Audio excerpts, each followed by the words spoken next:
அனைவருக்கும் காலை வணக்கம். இந்த நாள் இனிய நாள் ஆகட்டும்.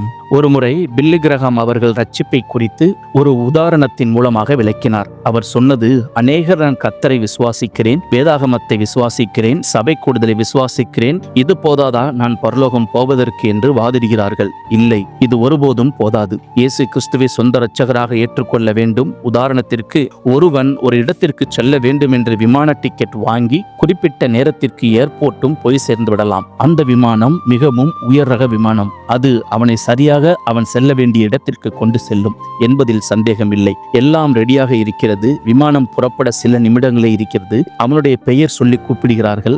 ஆனால் அவனோ விமானத்தில் ஏறாமல் காலம் தாழ்த்தி கொண்டே இருக்கிறான். விமானத்தின் கதவு மூடப்படுகிறது. விமானம் தளத்தில் ஓடி உயரை எழும்பி பறக்க ஆரம்பிக்கிறது. அந்த மனிதன் விமானத்தின் மேல் அது தன்னை உரிய இடத்தில் கொண்டு போய் சேர்க்கும் என்று நம்பிக்கை வைத்திருந்தான். ஆனால் எல்லாமே தயாராக இருந்தும் அவன் அதில் போய் ஏறவில்லை. அதனால் அவனால் தான் போய் சேர வேண்டிய இடத்திற்கு போய் சேர முடியவில்லை. அதுபோலத்தான் ஒருவேளை நீங்கள் இயேசு கிறிஸ்துவின் மேலும் வேதத்தின் மேலும் அவருடைய வருகையின் மேலும் நம்பிக்கை வைக்கலாம். ஆனால் நீங்கள் அவரை ஏற்றுக்கொள்ளாவிட்டால் உங்கள் நம்பிக்கை எல்லாமே வீண் என்று கூறினார். யோவான் 14:6 இயேசுவே இதை கூறுகிறார். நானே வழியும் சத்தியமும் ஜீவனுமாய் இருக்கிறேன். என்னை இல்லாமல் ஒருவனும் பிதாவினிடத்தில் வரான். அவர் பல வழிகளில் ஒரு வழி இல்லை, மாறாக அவர்தான் ஒரே ஒரு வழி. நற்பெயர், சாதனை, சிறந்த அறிவு மற்றும் தனிப்பட்ட பரிசுத்த தன்மை ஆகியவற்றால் எந்த ஒரு நபரும் தேவனிடத்திற்கு வர முடியாது. இயேசு ஒருவர் மட்டும்தான் வழி. ஆம், இயேசுவை தவிர வேறு எந்த வழியாகவும் எவரும் பிதாவினிடத்தில் வர இயலாது.